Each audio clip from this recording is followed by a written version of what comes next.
Hello everyone, Nigel here with you, Nigel's Modelling Bench. I'm back now with pack 47 of the Hachette Lancaster bomber B.III, and this is the Dambuster bomber.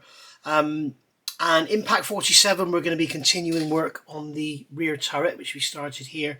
If you remember, there's a couple of pieces on the side I've left off, which I've also left in the box in another room, so I have to go and get them. But we'll go over that in a minute. And in pack 47 I believe we've got some guns and everything for the turret, so we'll have a look at that. So as per usual, we will open the pack, and we will take out the magazine and the parts, put the parts to one side. Let's have a look at what's in the magazine. This one actually came in a plastic bag, so the corners of the magazine are a bit tatty, but once they're in their nice folder and they've been in there a little while, they straighten themselves out. So here we go. Looking in the magazine, here we are, and you can see here's the contacts and everything for Hachette, and there's a picture of the model on its stand and everything. Notice it's got no dihedral. I've mentioned this a million times. The actual model does have dihedral. This is a development model or prototype. Now, one other thing I wanted to say before we get into this, there were some rumours. Now, if you remember in one of my last videos, I spoke about people that had been telling me they were going to cancel their subscription because of the quality and everything. If you haven't already done so, you might want to hang fire. There were rumours that Hachette were looking at some improvements, and that has now been actually confirmed.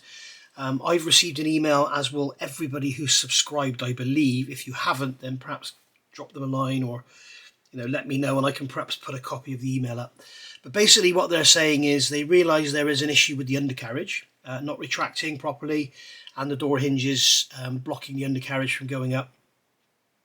So they have actually done a modification, and we have some new hinges coming in pack 64. So that's going to be what, February, something like that. Okay, so is that right? So pack 50, this is going to take us up to mid-January. Yeah, it's going to be March, April time actually, isn't it? We've got another 14 parts to go yet after this one. So yeah, they're going to be giving us parts there. I've had a quick look at what's coming in these few, and it looks like it's actually quite nice. So maybe they've got their act together. But it was really, really lovely, wasn't it? It was a lovely, lovely build. And then with the engines and that, it sort of took a bit of a downward slope for a lot of people. And then it turned out we just covered them all up anyway. So I don't, they're apparently simplifying the engine assembly as well. So they're changing all of that. There's a lot of changes they're making because they are listening to the customers, which is really good. I wish more model companies would do that. So yeah, so we're getting new hinges for the undercarriage doors. We're getting new hubs or back plates or whatever for the propellers. Because as you know, some of those are like, at least one of them is like a thing in a top hat. It's just falling off all the time. And what was the other one? Yeah, they're looking at simpler engine assemblies and stuff like that. So there we go. So good news all round, really. So in here we have our parts, as you can see. So we've got the controls, we've got the base, we've got the actual machine guns themselves, and we've got a seat over there. So here's the assembly instructions on how to put it all together. So Lancaster's in action, rear guns at the ready. So we can see these are later Lancs with their twin 50 cals rather than the 4 Vickers like this one has. A formation of 6-1 Squadron Lancaster Mark 7s flying over Benares, India when in redeployment. That's what Just Jane is. Just Jane is a Mark 7. So there you go. Okay, H2S airborne radar. That's the big bulge on the bottom of there. That's the fairing. It's made of Perspex. It actually had Perspex written on it. And then the radar is actually inside there. So that's what they could see on their fish pond. So there we go. So that was H2S. Or was that the fish pond on the actual H2S itself? Yeah, that's on the H2S itself. I think the fish pond actually was showed H2S as well. H2S fed the fish pond. So you can see it was like a way of seeing what was going on. Sovia Marchetti SM-79, very good looking Italian aircraft, really, really nice. Often deficient in World War II, but the SM-79 was as good as any of its allied equivalents. Yeah, it's a lovely. It's just so ugly. It's beautiful. I've never actually built a model of one, but I really should. I think there's an Italy one, isn't there? But yeah, on their way to bomb targets in France in 1940. SM-79 had a unique wing design that permitted both leading edge and trailing edge movements to improve lift during takeoff and landing. Blimey. So I probably had leading edge and trailing edge flaps, maybe slats and flaps. So there we go. So all about the Soviet Marchetti SM-79, and you can see that in the next set of parts we're getting ammunition ducts. So that's going to be the ducts that take ammunition from the boxes, sort of behind and a little bit more behind the rear spar to the rear turret. So we're obviously going to be starting looking at building up the back end of the fuselage now. So let's have a look at what we've got in here. So as we always do, we will get our box open and get out our parts, just like so. So we've got our guns in here, and we have a bag, a cardboard box for recycling. We have a plastic bag for storage. I'll show you something now that'll make you laugh. When you start doing poker, the Agostini and Hachette kits, this is my collection of bags. It's absolutely crazy. It's got piles and piles of bags. I don't throw them away, I keep them for stuff. So here we have the actual base of, let's get the light on because I don't look at the magazine anymore. So here we have the base of the turret itself. We have two machine guns, left and right. We have these two tiny little spade things here. We have a control lever there, and we have our seat and what's 47F? Oxygen control unit. Okay, so that's all the parts. We've got all the parts. We will probably come back and repaint that seat at a later date, change the colour. Having said that, I might not bother because none of the rear turret can be seen. We also have some pretty heavy flash around that handle there, so I'll show you how to remove that as well, so you can improve the look of yours. But as I say, most of when you look inside this turret, hardly any of it can be seen because you've got this great big armour plate here, and then you've got the actual guns themselves, and then you've got, it's just, and the back is all enclosed. You can't really see much in there at all, but there we go. So let's have a look at what we've got here. So first thing we need to do is take these two parts here, 47E, and glue them. They're seatbelt anchors. Okay, so they're little seatbelt anchors. So we're going to take these and we're going to glue those into the back of the turret back there. So I'm going to grab some of my favourite super glue, which is the Flexi 5KCA, and the lid's getting glued on. What I do, by the way, guys, when the lids get all ganky like this, what I do, I have a, just undo that, squeeze the bottle, put the cap back on, and then you can suck that excess back in. Okay, when they get all ganky, I soak them for a couple of days in acetone and it cures them. So when you've got an old bottle, don't throw the cap away, keep it, soak it in acetone, and then you'll have a spare and you can keep recycling them. So we better get some tweezers, haven't we? So we've got these little tiny parts here. So they are going to fit into those two square holes there. So there's, I've just pinged one across the room. I doubt I'll ever find that again. It's because I'm using cheap tweezers.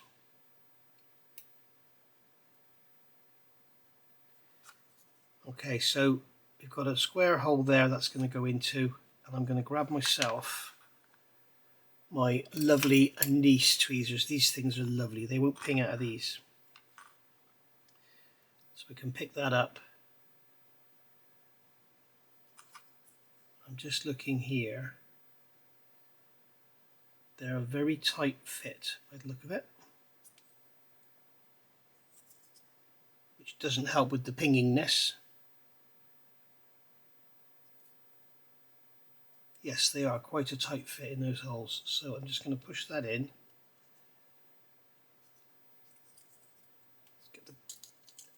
Get the back of the tweezers.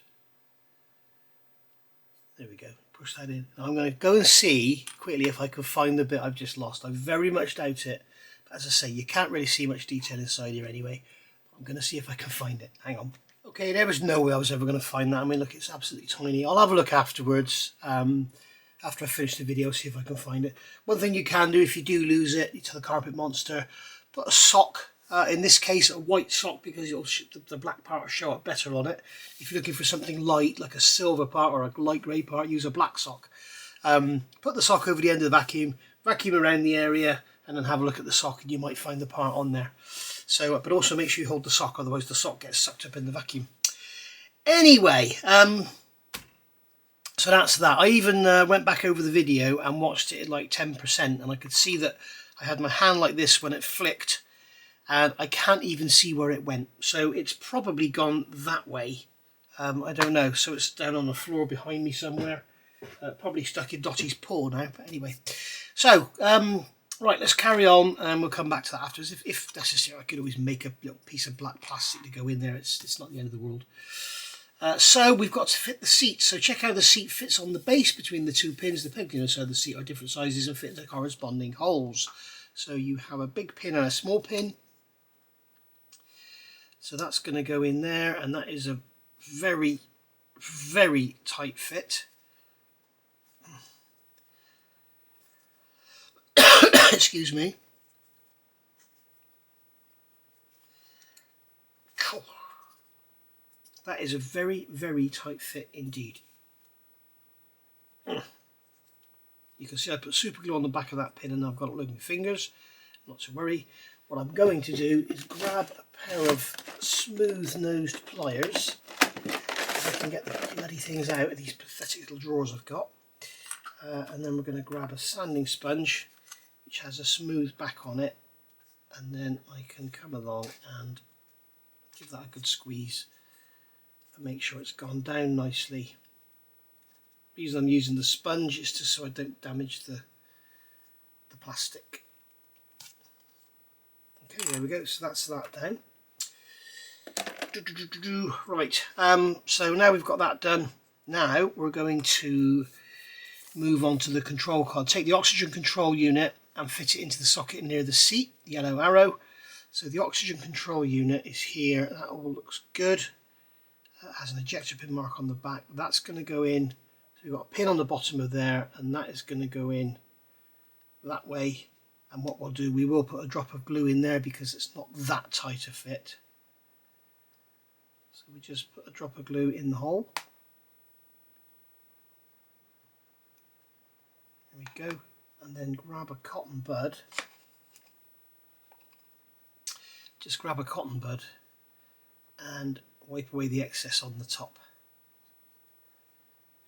And then we can put this oxygen control unit down in there. Just like so. So that's gone in there. That seat still isn't down properly on that side. Bloody hell. What does it need to get it down?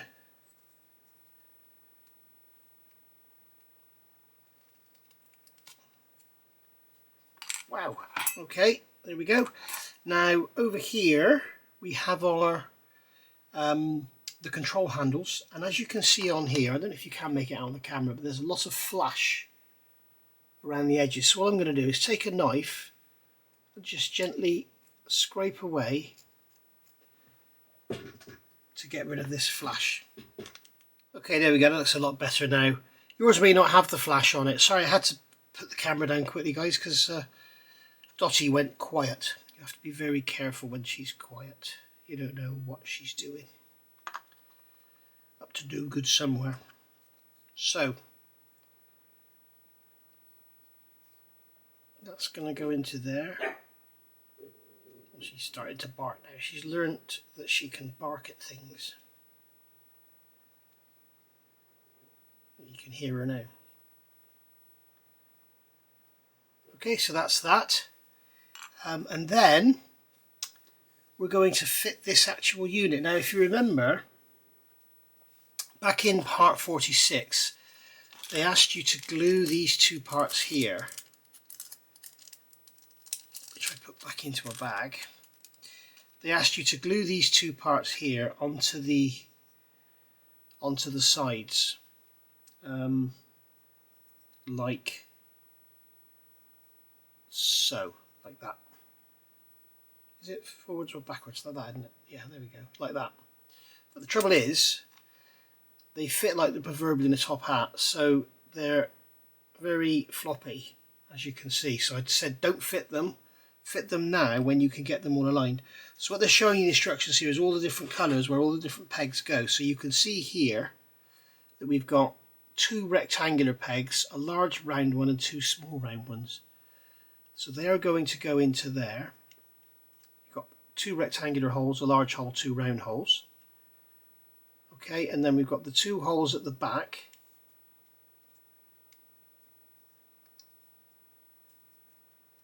So that's all going to go together, and it's, again, it's a tight fit. Be careful where you're pushing because you're likely to start breaking things. Just get it to go together like so. I'm a bit concerned this side's gone down, but this side won't go straight down. There we go, that's gone in now. And we can quickly, I'm going to grab my square and just quickly check that everything is square, or sort of near enough. Yes, it is. Okay, so that's gone in there. Now what we can do here is,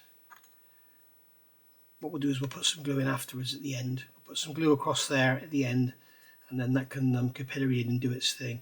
But basically that's gone together like that.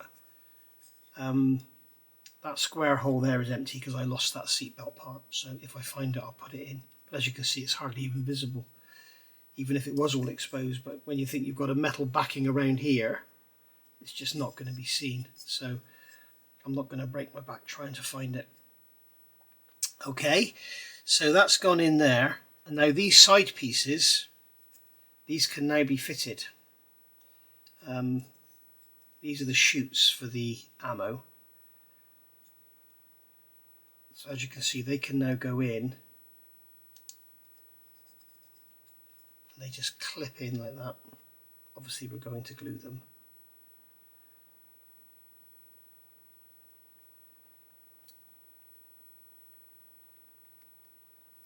There we go.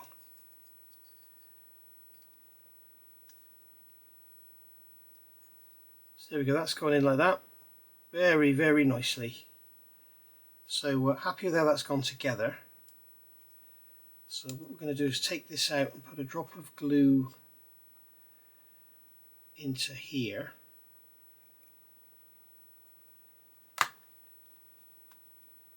And then place it the bottom hole in, and then push it into the side like so, like that. Make sure it's nice and tight up against the side.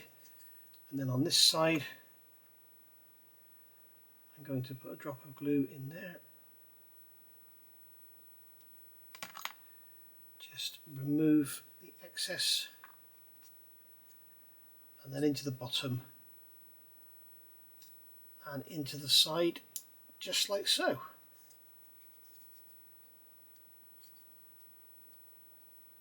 I want to make sure they're tight up against the side here, so what I'm going to do, if I can, I've got some reverse clothes pegs here. Have a look at that, you can see how it's made. I don't think they're slim enough to get in there. This one looks a bit slimmer. Yeah, there we go. So that one will go in there. So we need to find another one which is slim. Is that slim enough to get in there? Just. So that can hold that. You can see we're holding the sides in there. Now the bottom isn't glued at all. Okay, so don't worry about that. Alright, now I may do a revisited on this turret, but not until we've got the rest of the turret to go together, because we've got lots of ejector pin marks, we've got holes here, and it might be nice to get rid of them actually. So I'm not gluing this base in just now. So coming over the page, what they're doing, they stretch this out so it, you know, you've got all this here, and all this here, and all it is placing one part on. Now we're not going to be touching the guns in this stage by the look of it, so we've got to store them until needed in a future issue. But what we can do on here is just to make sure they work. We've got our old test unit here. We can plug that into there, and you should see them light up. Okay, now that bottom one doesn't appear to be lit up as well as the top one. So what I'm going to do is take a very, very fine sanding stick. This is a 5000 grit. I'm just going to polish the ends of these guns and remove any excess paint that may be hiding. There we go.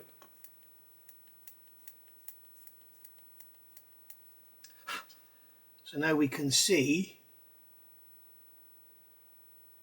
we have both guns illuminated, so we know they both work. Remember, this is the old test unit that came with issue 1. Remember issue 1 where you got like 1,000,000 parts, and then issue 2 you got a complete turret. Things have changed. Okay, so we plug that one into there. This is V. Plug that one into there and have a look at them. And again, we've got one really bright, the other one's quite dim. So I'm just going to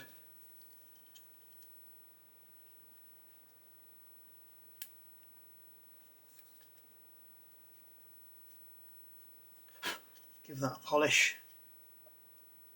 As you can see now, we've got them both. And what will happen on the finished model, there will be a, we can use tweezers to get that out actually.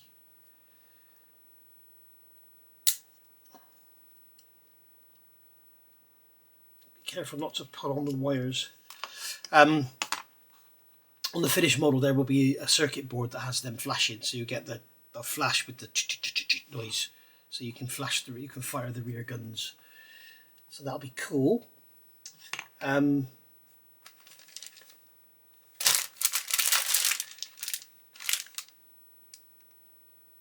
Just looking there, see what's going on.